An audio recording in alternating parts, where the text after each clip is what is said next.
It was a moment I never saw coming. One moment I was just like any other stepmother, going about my day, trying to do what was right for my family. But the next, I found myself standing in the doorway of the bathroom, staring at a scene that shattered everything I knew about myself. My heart raced, my breath caught in my throat, and I didn't know whether to run or to stay. What do you do when you walk in on your stepson, your husband's son, in the most intimate of situations? How do you process that kind of shock, that kind of betrayal? I'll tell you this, the truth changes everything. It started innocently enough, with just a small moment of confusion. I had always been the type to mind my business when it came to family matters.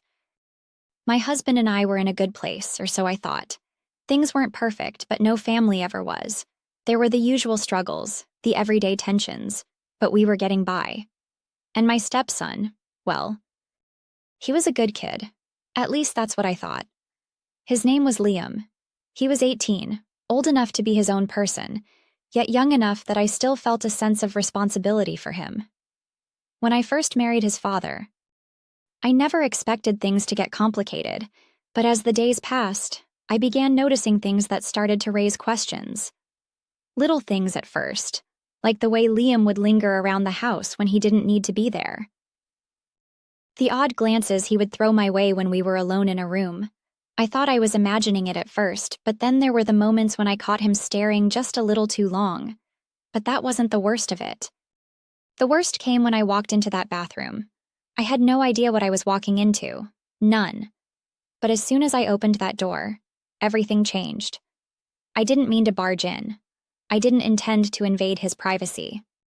I was just looking for my husband, and I'd knocked on Liam's door, assuming he might be in the bathroom taking a quick shower.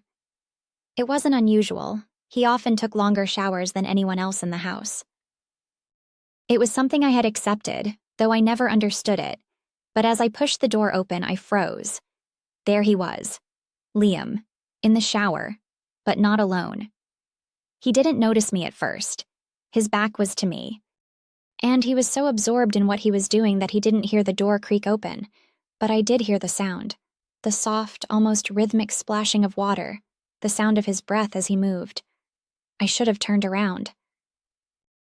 I should have backed away, given him privacy. But I didn't. My feet felt glued to the floor. The air seemed to thicken around me. And as I stood there, I saw everything. His body. His bare body. Muscles defined and taut under the water. His skin slick with droplets, water cascading down every inch of him. I couldn't tear my eyes away. Why didn't I leave? Why didn't I walk out? The truth is, I couldn't. And once I saw it, I couldn't forget it. It wasn't like I wanted to look. But once I'd seen the way his body glistened under the steam, I couldn't unsee it. It was like an instinct. Something deeper than just curiosity. I could feel the heat rising in my chest. Something both electric and unsettling. But before I could tear myself away, before I could step back into the reality I thought I knew, I heard him. He turned around. His eyes met mine. For a second, neither of us moved. The world outside the bathroom might as well have ceased to exist. It was just him and me in that moment. His expression was one of shock, but there was something else there too, a flicker of something I couldn't place. His hands instinctively moved to cover himself, but it was too late. What happened next? That's the part that's still hard to explain. But I'll tell you one thing. Nothing was the same after that. Neither of us spoke at first. It felt like an eternity, the awkward silence stretching between us, thick and suffocating. I wanted to leave. I wanted to run far away from that moment. But I couldn't.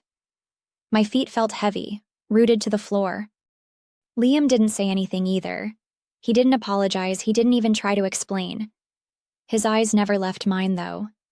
And that look stayed with me. It wasn't shame, it wasn't guilt. It was something else, something deeper. It was like he was trying to communicate with me, but I couldn't understand the message. Finally, after what felt like hours, I broke the silence. I didn't mean to. I trailed off, not knowing what to say. How to explain myself. I wasn't sure if I was apologizing for walking in or if I was apologizing for seeing something I wasn't supposed to see. You might be wondering how I could still stay there, how I could still look at him after everything. But what if I told you that what came next shocked me even more than what I had just witnessed? As I stood there, still processing what I'd just seen, Liam did something that I'll never forget. He didn't apologize. He didn't even seem to care that I'd walked in on him. Instead, he looked at me with something that could have been defiance, or maybe something else. "Are you going to say something or are you just going to stand there?" he asked, his voice low but steady. The words hit me like a slap, knocking me out of my daze. I wanted to scream at him, to demand he explain himself. But there was something about the way he said it, something in his tone that kept me frozen in place.